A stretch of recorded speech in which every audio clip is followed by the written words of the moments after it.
The morning sun barely touched the horizon when Lieutenant Sarah Chun stepped off the transport helicopter at the naval base in Coronado. The rotor blades whipped her long black hair around her face as she grabbed her single duffel bag and walked toward the concrete building that housed the most elite fighting force in the world. Nobody knew she was coming. There were no records of her transfer, no paperwork sitting on anyone's desk, and no official announcements.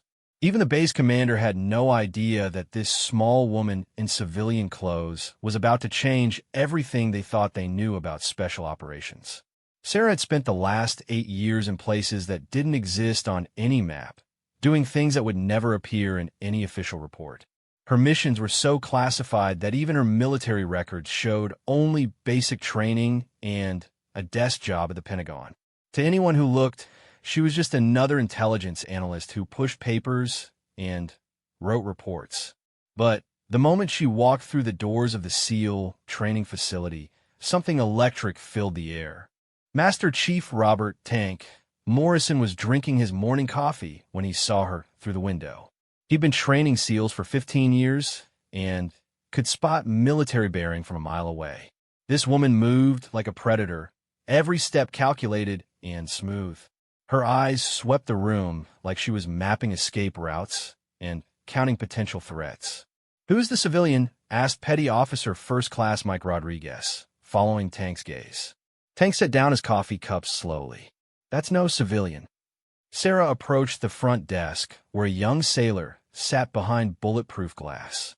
She pulled out a black folder and slid it through the slot without saying a word. The sailor opened it, and his eyes went wide. Inside were orders signed by people whose names he'd only heard whispered in corridors of power. Orders that gave this woman complete access to everything on the base, including areas that required the highest security clearances. "Ma'am, I need to verify these with my supervisor," the sailor stammered. Sarah just nodded and stepped back. She didn't seem impatient or annoyed. She just waited with the kind of stillness that made everyone around her nervous. Within minutes, phones were ringing throughout the base. Officers who hadn't spoken to each other in months were suddenly having urgent conversations. Computer systems were being accessed by people with clearances so high that most personnel didn't even know those clearance levels existed. Every check came back the same way. The woman's credentials were real, her clearances were active, and her authority was unquestionable. But nobody could find out who she was or where she came from. Captain James Walsh had commanded SEAL Team 7 for 3 years. He'd never seen anything like the phone call he received that morning. "Captain Walsh, this is Admiral Richardson. You're to provide full cooperation to a visitor who will be arriving at your facility today. She has complete access to all training areas, personnel files, and operational planning rooms." "Sir, can you tell me who this person is?" "Negative, Captain. You'll know her when you see her." "And Captain, whatever you think you know about special operations, prepare to have your assumptions challenged."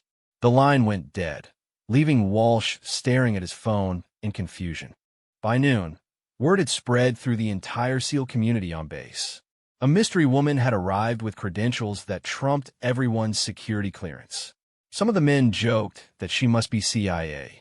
Others whispered that she might be from some black ops unit so secret that even SEALs weren't supposed to know about it. The speculation ended when she walked into the main training hall. 43 Navy SEALs were scattered around the massive room, some working on equipment maintenance, others reviewing mission plans, and a few engaged in hand-to-hand combat training. These were men who had survived Hell Week, who had parachuted into enemy territory, and who had faced death in a dozen different countries. They were not easily impressed. But when Sarah Chun entered that room, every single conversation stopped. Not because she was beautiful, though she was. Not because she was out of place, though a civilian woman in a room full of warriors certainly drew attention. They stopped talking because something deep in their trained instincts recognized a fellow predator.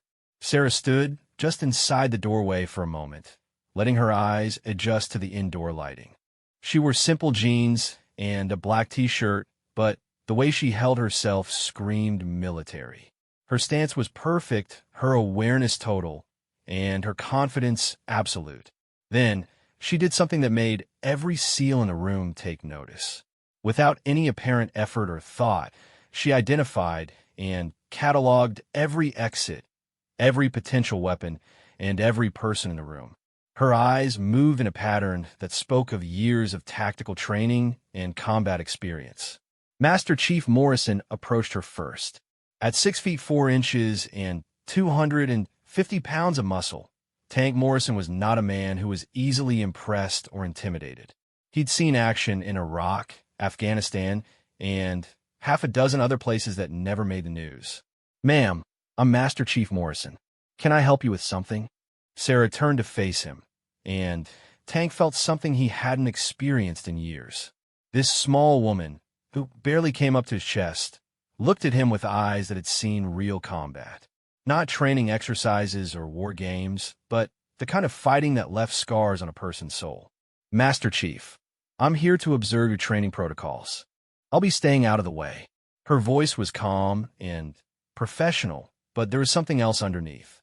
An edge that suggested she could go from observer to participant in the blink of an eye. "Of course, ma'am. If you need anything, just let me know." Tank stepped back, but he didn't return to his duties. None of the SEALs did. They all pretended to continue with their activities, but every man in that room was watching the mystery woman. She found a position along the wall where she could see everything but wouldn't interfere with training. Then she simply stood there and observed with an intensity that made even seasoned special operations veterans uncomfortable.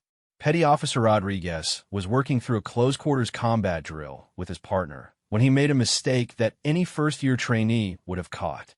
His opponent got inside his guard and landed what should have been a killing blow. Rodriguez cursed under his breath, knowing he was better than that. But something about being watched by those calculating eyes had thrown off his concentration. 20 minutes later, he made another mistake. Then another. Finally, Rodriguez stopped the drill and looked over at the woman. "Ma'am, with all due respect, having you watch is making some of us nervous. Maybe you could observe from the viewing room upstairs." The request was perfectly reasonable and professionally delivered.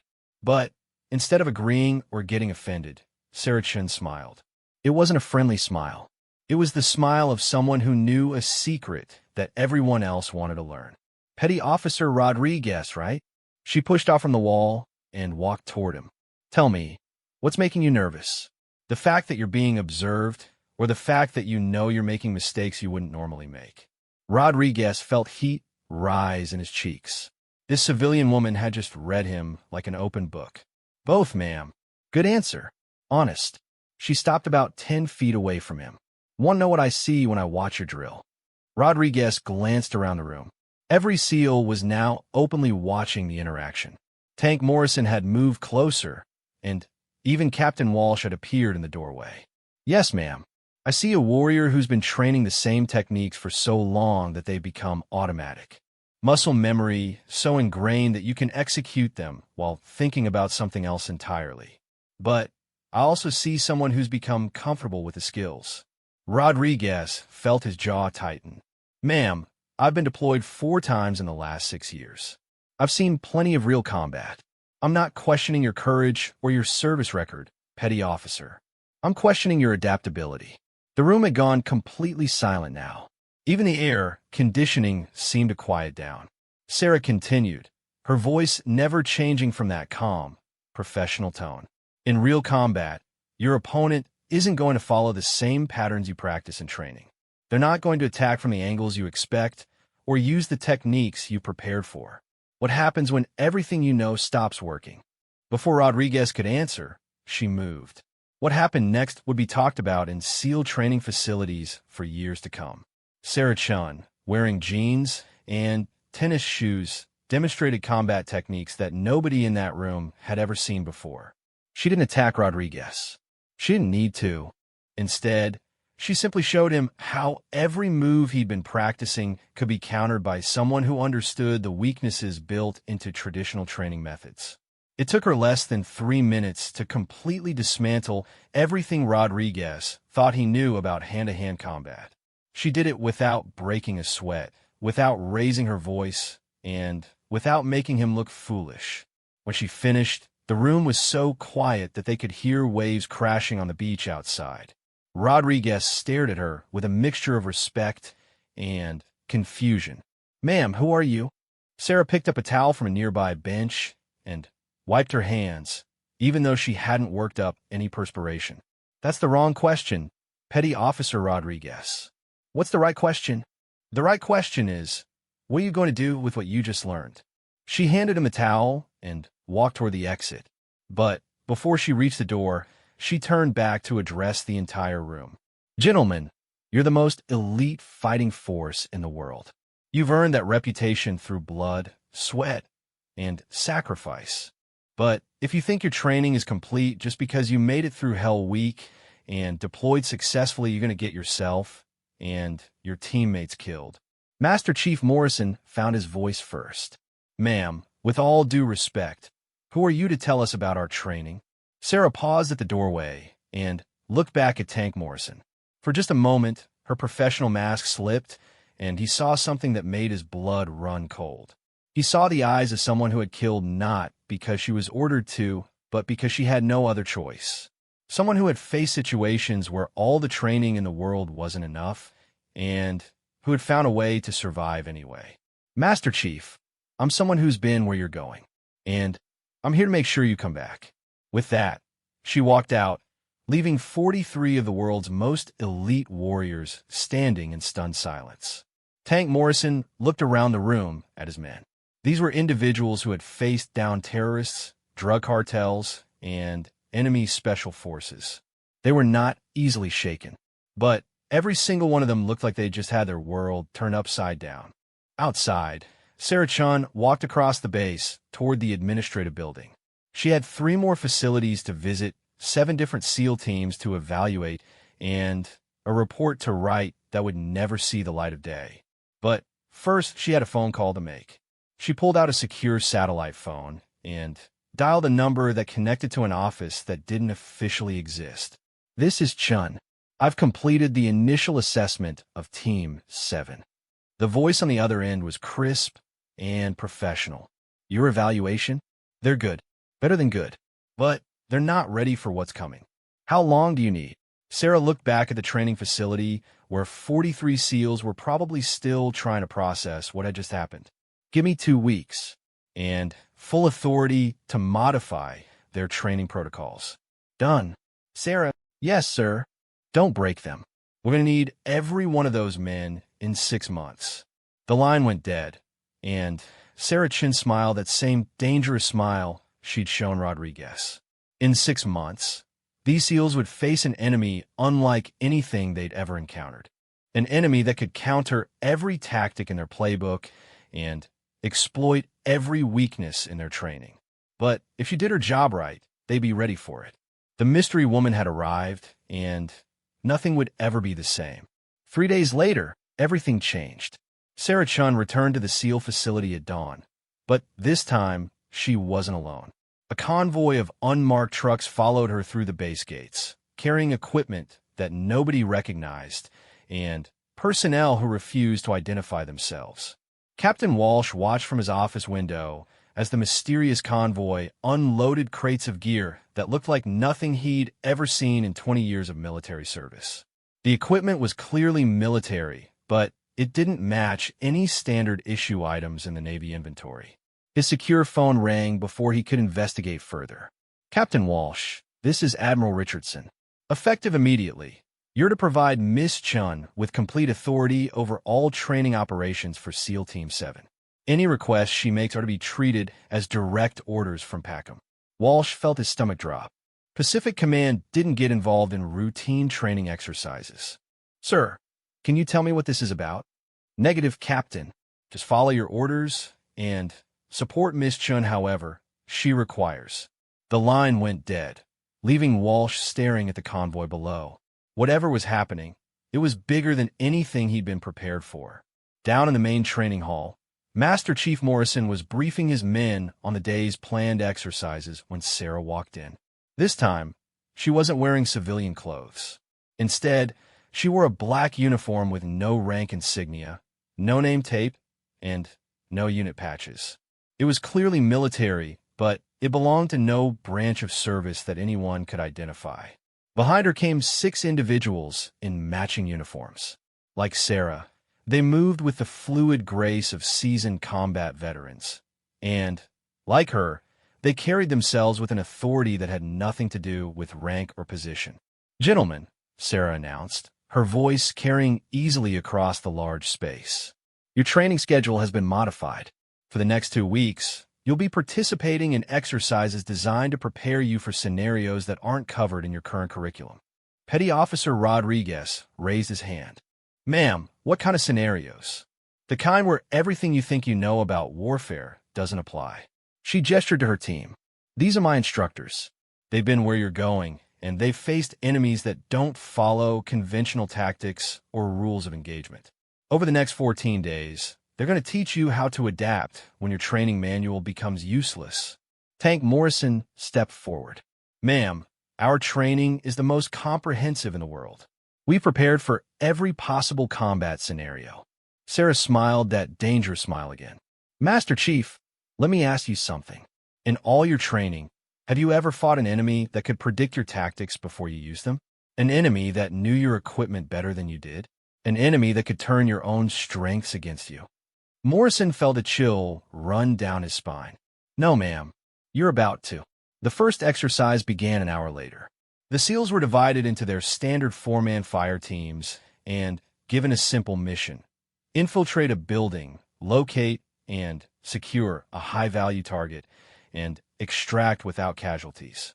It was a drill they'd performed hundreds of times. They knew every possible variation, every potential complication, and every counter-tactic their opponents might use. The building was a standard training facility that the SEALs had used countless times before. They knew every room, every corridor, and every possible approach route. Alpha Team, led by Rodriguez, took point. They approached the building using textbook tactics, moving in perfect formation and communicating through hand signals that had been refined through years of practice. Everything went according to plan until they entered the first room. The lights went out, but that wasn't unusual. Night fighting was a standard part of SEAL training, and every man was equipped with night vision goggles. But when they switched to night vision, they couldn't see anything. "What the hell?" whispered Rodriguez, tapping his goggles. The devices were functioning perfectly, but somehow they weren't picking up any images. That's when they realized they weren't in darkness. They were in some kind of light that their night vision equipment couldn't process. Before they could adapt, the attack came from directions that should have been impossible.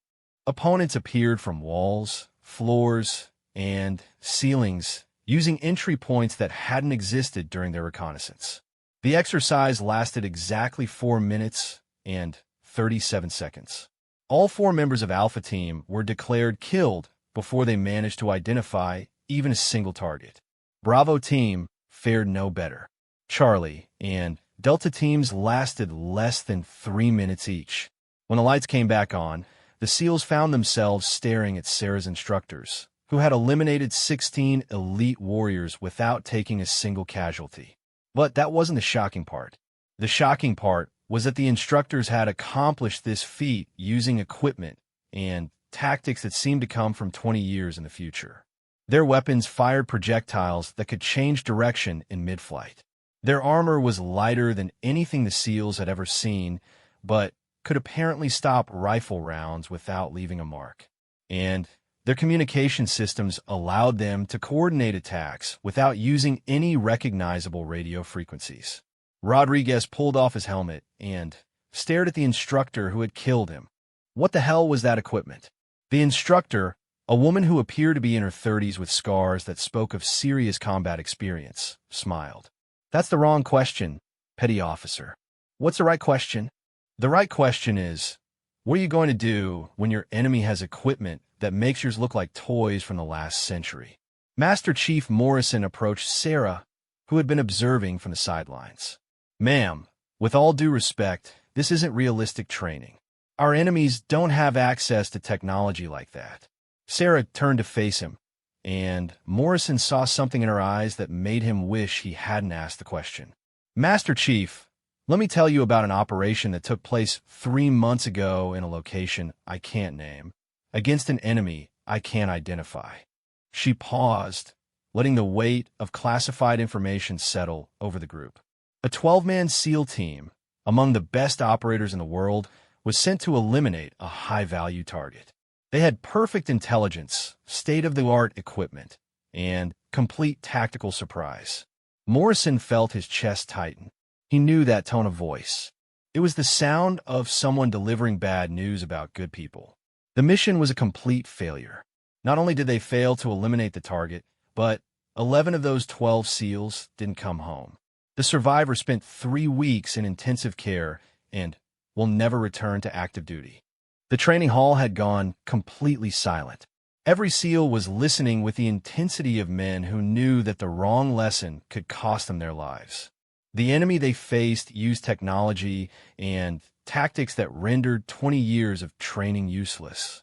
Equipment that could track them through walls, weapons that could penetrate any body armor, and communications that could intercept and decode every radio transmission. Sarah gestured toward her instructors. These people were part of the team that finally completed that mission. They learned to adapt when everything they knew stopped working. Now, they're going to teach you how to do the same thing. Petty Officer Jackson, the youngest member of the team, raised his hand. "Ma'am, who are they fighting?" Sarah stared at him for a long moment, and Jackson felt like she was measuring his soul. "That's classified. But I can tell you this. The enemy you'll face in 6 months makes them look like children playing with toys." She turned to address the entire group. "Gentlemen, you're about to learn that there are levels of warfare that don't exist in any training manual. There are enemies who can counter every tactic you've ever learned and exploit every weakness in conventional military thinking." Morrison found his voice. "Ma'am, what kind of enemy are we talking about? The kind that forces you to choose between everything you've been taught and everything you need to survive." The next 2 weeks were unlike anything any of the SEALs had ever experienced. Every day brought new challenges that seemed designed to prove that their training was inadequate for modern warfare. They learned to fight in environments where their equipment didn't work properly.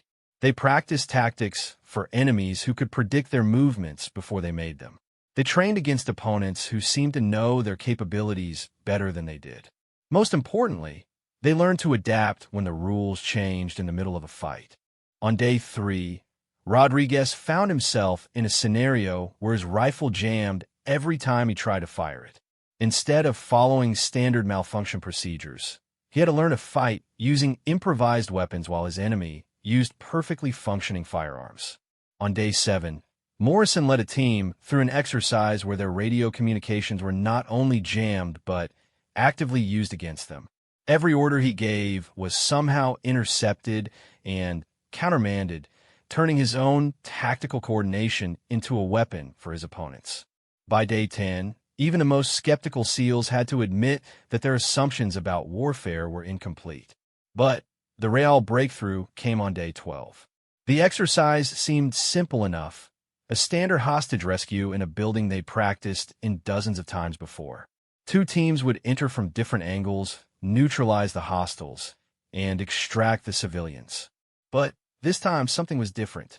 Halfway through the mission, Rodriguez realized that the hostiles were using the exact same tactics that he would use in their position. Not similar tactics, but identical ones. Every move his team made was countered by responses that seemed to come from his own training manual. It was like fighting against mirror images of themselves. That's when he understood what Sarah had been trying to teach them. Their enemy wasn't just using advanced technology.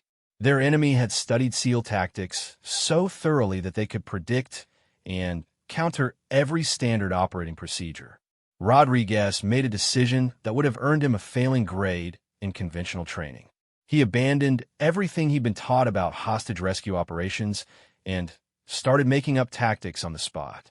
Instead of following established protocols for room clearing, he created entirely new patterns that had never appeared in any training manual. Instead of using standard communication procedures, He developed hand signals that meant nothing to anyone except his immediate team. For the first time in 12 days, the SEALs succeeded in their mission. When the exercise ended, Sarah Chun was waiting for them in the debriefing room. Petty Officer Rodriguez, explain your tactical decisions during the final phase of the operation. Rodriguez looked around at his teammates, then back at Sarah. Ma'am, I stopped following the playbook. Why? Because the enemy was using our playbook against us. Sarah smiled, but this time it wasn't dangerous. For the first time since she'd arrived, she looked genuinely pleased. Outstanding, Petty Officer. You've just learned the most important lesson in modern warfare. Adaptability isn't just about reacting to unexpected situations. It's about abandoning everything you think you know when that knowledge becomes a liability. She turned to address the entire group. Gentlemen, you've just discovered something that most military forces never learn. Sometimes the enemy's greatest advantage is your own training. Master Chief Morrison raised his hand. Ma'am, if conventional tactics are a liability, what are we supposed to rely on? Your intelligence, your creativity, and your ability to think like warriors instead of like textbooks. Sarah walked to the front of the room and activated a large display screen.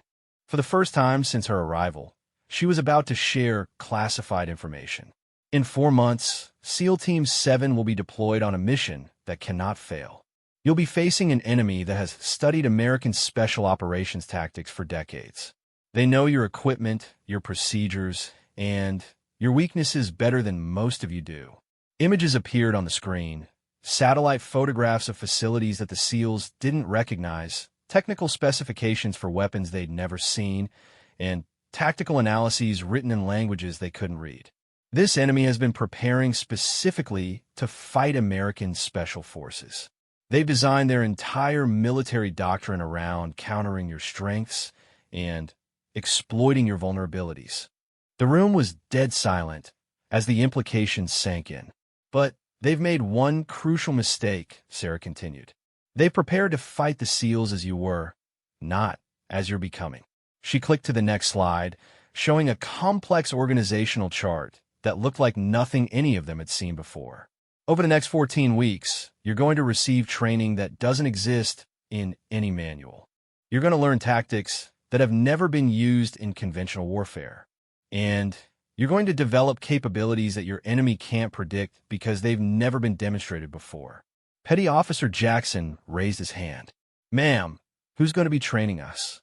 Sarah smiled that dangerous smile one more time. People who've already beaten this enemy. People who've learned to fight and win when everything they thought they knew turned out to be wrong. The lights dimmed, and the display screen showed a single line of text that made every SEAL in the room understand the magnitude of what they were facing. Mission classification. Eyes only. National survival priority. Rodriguez stared at the screen and felt something he hadn't experienced since Hell Week. Genuine fear mixed with fierce determination. Whatever was coming, it was bigger than anything the SEALs had ever faced.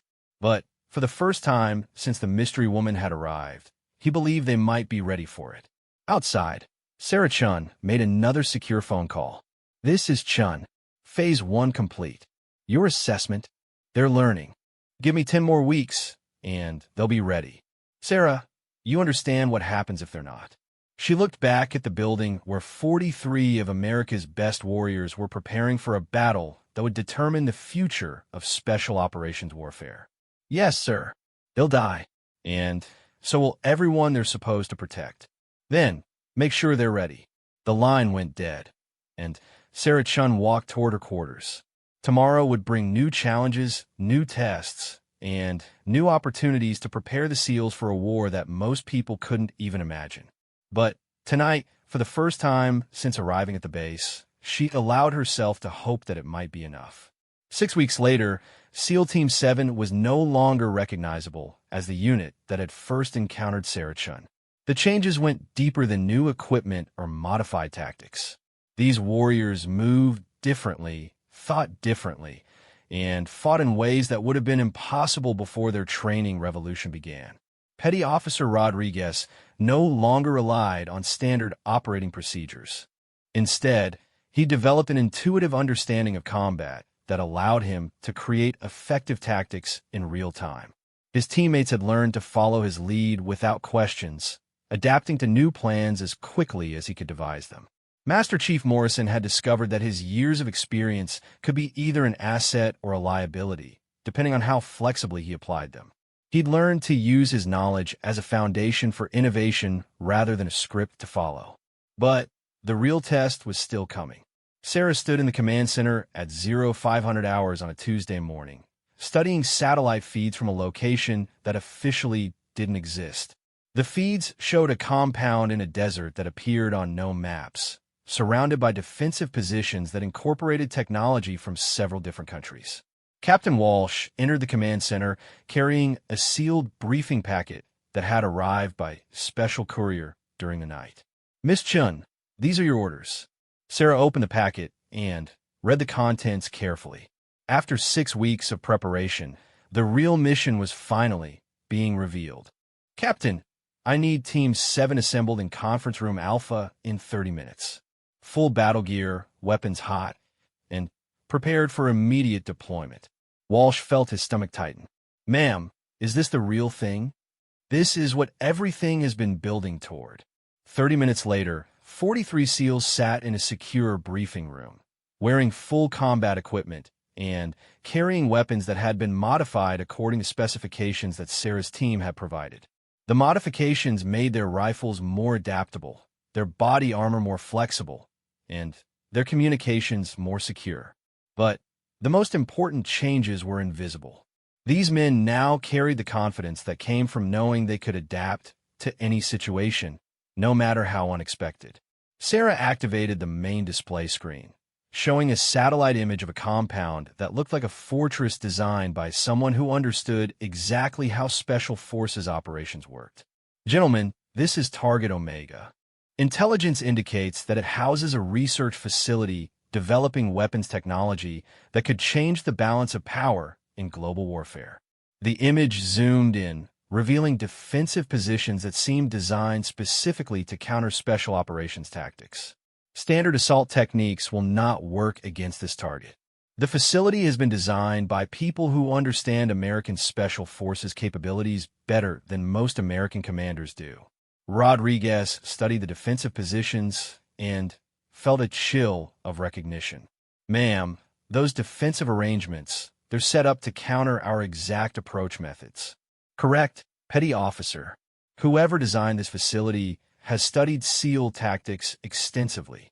Every standard approach route is covered by weapons systems that can track and eliminate small teams moving in conventional patterns." Morrison raised his hand. "Ma'am, what makes this facility so important that we're being sent against defenses like these?" Sarah clicked to the next slide, showing technical specifications that made every SEAL in the room understand the gravity of their situation. "This facility is producing technology that can render American Special Forces obsolete.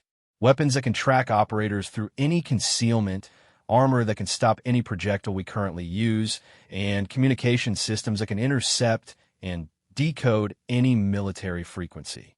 She paused, letting the implications sink in.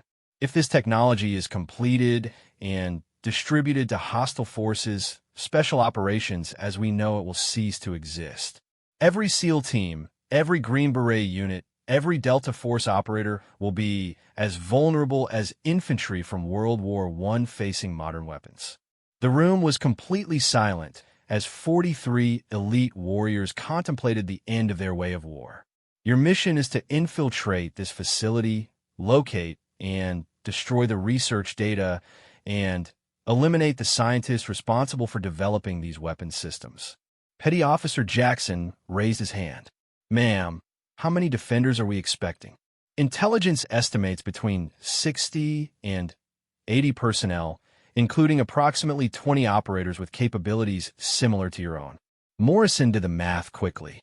"Ma'am, that's nearly 2-to-1 odds against us in a facility designed to counter our tactics." Sarah smiled, but this time there was something different about it. Instead of danger, her expression carried confidence. "Master Chief, That assessment is based on the assumption that you'll be using conventional tactics. But you won't be. She clicked to the next slide, showing a mission plan unlike anything any of them had seen before. Instead of trying to overcome the facility's defenses, you're going to make them irrelevant.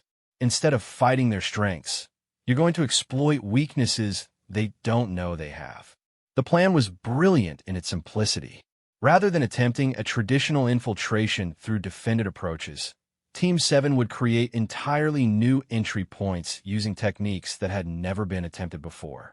Instead of trying to avoid the facility's sensors, they would overload the systems with false readings while moving in patterns that no defensive algorithm had been programmed to detect.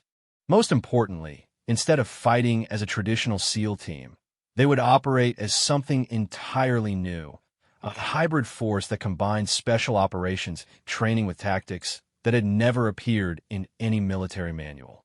Rodriguez studied the plan and felt a mixture of excitement and terror.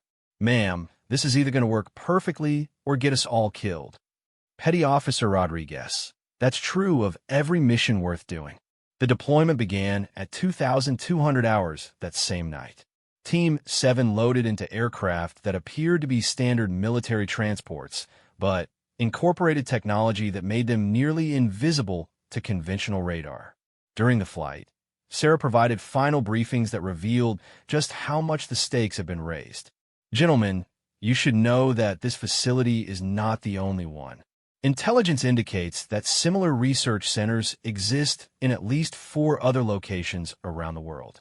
If tonight's mission fails, those other facilities will be alerted and will accelerate their research programs." Morrison looked up from his equipment check. "Ma'am, are you saying this is our only chance?" "I'm saying that failure here means that every special operations force in the world becomes obsolete within 6 months." The insertion went perfectly. Using techniques they'd learned during their unconventional training, Team 7 reached the target facility without triggering a single alarm or appearing on any sensor system. But the real test began when they started their approach to the main building. The facility's defenses were everything intelligence had indicated and more. Automated weapons systems covered every approach route, while human sentries patrolled in patterns designed to prevent infiltration by small teams. Under normal circumstances, a direct assault would have been suicide. But these are no longer normal circumstances, and Team 7 was no longer a normal SEAL unit. Rodriguez led his fire team through an approach route that existed only because they created it. Using explosives and cutting tools in ways that had never been attempted before, they opened their own entry point while making it appear that the facility's structural integrity was failing naturally. Meanwhile, Morrison's team overloaded the defensive sensors by using electronic warfare techniques that had been developed specifically to counter the facility's detection systems. The most challenging part was neutralizing the human guards without alerting the central command post. This required close-quarters combat skills that went far beyond anything in standard SEAL training. But the weeks of unconventional preparation paid off. Moving like shadows and thinking like predators, Team 7 eliminated the external security forces without raising any alarms. The real challenge came when they entered the main building. The interior defenses were designed by people who understood special operations psychology as well as tactics. The corridors were arranged to channel attackers into kill zones, while the room layouts forced traditional fire teams to split up in ways that made them vulnerable. But Sarah's training had prepared them for exactly this situation. Instead of moving through the building like a conventional assault force, Team 7 flowed like water, adapting to each new challenge without trying to force tactical solutions that weren't appropriate. When they encountered a corridor that was obviously a trap, they didn't try to clear it safely.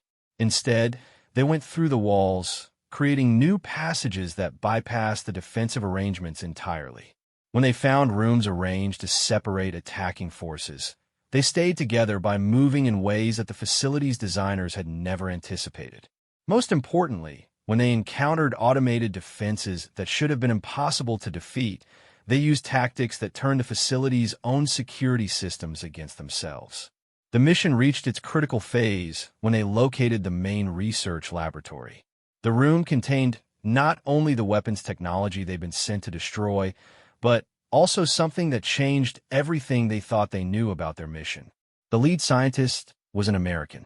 Dr. Amanda Foster had been reported killed in action 3 years earlier while conducting classified research for the Defense Department. But here she was very much alive, working on technology designed to eliminate American Special Forces. Rodriguez found himself staring at a woman whose obituary he'd read in military publications. Dr. Foster, you're supposed to be dead. Foster looked up from her computer terminal with eyes that showed no surprise at being discovered by American Special Forces. Petty Officer Rodriguez, you're exactly on schedule. The words hit the SEAL team like a physical blow. This woman knew who they were, knew when they would arrive, and had been expecting them. Morrison raised his weapon. Ma'am, step away from the computer. Foster smiled, and Rodriguez felt his blood turn to ice. It was the same smile that Sarah Chun had worn when she first arrived at their base. Master Chief Morrison, you don't understand the situation you're in. Then explain it. This facility wasn't designed to develop weapons against American Special Forces. It was designed to test whether American Special Forces could adapt to face weapons that already exist. The implications hit Rodriguez like a hammer blow. You're saying this was all a test? I'm saying that somewhere in the world, there are enemy forces with technology that makes everything in this facility look primitive. Your government needed to know whether our Special Operations Forces could adapt quickly enough to face that threat. Morrison kept his weapon trained on Foster, but Rodriguez could see doubt in his eyes. Ma'am, if this is a test, where's our extraction? Your extraction is standing right behind you. Team 7 spun around to find Sarah Chun entering the laboratory, but she wasn't alone. With her were the same 6 instructors who had revolutionized their training, plus a dozen other operators wearing the same unmarked black uniforms. Rodriguez felt reality shifting around him. Sarah, what's going on? Petty Officer Rodriguez, everything I told you is true. There is an enemy force with technology that could make special operations obsolete. There are facilities developing weapons that could change global warfare forever. She paused, letting them process the information. But this facility isn't one of them. This is where we test whether our people can adapt fast enough to face the real threats. Morrison lowered his weapon slowly. Ma'am, are you telling us we just spent 6 weeks preparing for a training exercise? Master Chief, I'm telling you that you just spent 6 weeks becoming something that didn't exist before. Special operations personnel who can adapt to any threat, no matter how advanced or unexpected. Sarah activated a wall display that showed satellite feed from locations around the world. Each feed displayed facilities that made Target Omega look like a children's playground. Gentlemen, these are the real targets. These are the facilities where our actual enemies are developing technology that could end American military dominance forever. Rodriguez stared at the images and felt a mixture of awe and terror. The facilities shown on the screen incorporated defensive systems that seemed to come from science fiction. Ma'am, when do we hit the real targets?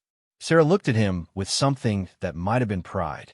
Petty Officer Rodriguez, you just graduated from the most advanced special operations training program ever developed. In 72 hours, you'll be deployed against an enemy that makes tonight's exercise look like basic training. She turned to address the entire team. Gentlemen, you're no longer just Navy SEALs. You are now part of a classified unit that doesn't officially exist, conducting operations that will never appear in any history book. Morrison found his voice. Ma'am, what's our unit designation? Sarah smiled that dangerous smile one final time. Master Chief, there is no designation. There are no records, no personnel files, and no official acknowledgement of your existence. She gestured toward Dr. Foster, who had been quietly observing the entire exchange. Dr. Foster has been developing technology to help our forces match what our enemies already possess. The weapons and equipment you'll use on future missions incorporate advances that are years ahead of anything our conventional forces have access to. Rodriguez felt a chill of understanding. Ma'am, we're being recruited for something that officially doesn't happen. You're being recruited to save American special operations from extinction. The debriefing lasted until dawn. Team 7 learned that their mission had multiple objectives, only one of which involved testing their adaptability. They had also been evaluated for psychological stability under extreme stress, ability to operate independently without conventional support, and willingness to accept missions that might require them to operate outside normal military protocols. Every member of Team 7 had passed every test. As the sun rose over the desert facility, Sarah Chun made one final secure phone call. "This is Chun. The evaluation is complete. Your recommendation? Full deployment authorization. They're ready for anything we might face. Sarah, you understand that once we activate them for real operations, there's no going back? These men will never be able to return to conventional special operations." Sarah looked through the window at 43 warriors who had been transformed into something entirely new. Special operations personnel who could adapt to threats that didn't yet exist in any training manual. "Sir, after what they're going to face, conventional special operations won't exist anymore. We're not just preparing them for future threats. We're turning them into the future." The line went dead, and Sarah Chun walked toward the aircraft that would take Team 7 to their real destination. In 12 hours, they would face an enemy that had been preparing for this confrontation for over a decade. An enemy with technology, tactics, and capabilities that had never been encountered before. But for the first time since she'd learned about the threat, Sarah Chun believed that America's Special Operations Forces might survive what was coming. The mystery woman had arrived 6 weeks earlier to evaluate a group of elite warriors.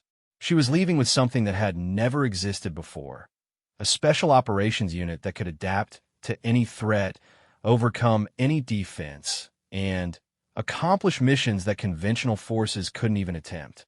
Rodriguez looked out the aircraft window as they flew toward their next destination and realized that nothing would ever be the same. They were no longer just SEALs carrying out standard missions. They had become something new, something unprecedented, something that their enemies wouldn't be prepared for. And in a world where technology was changing the nature of warfare faster than military doctrine could adapt, that might be exactly what America needed to survive. The moment Sarah Chun had appeared, every SEAL had stood at attention. Now, they were ready to make the entire world do the same.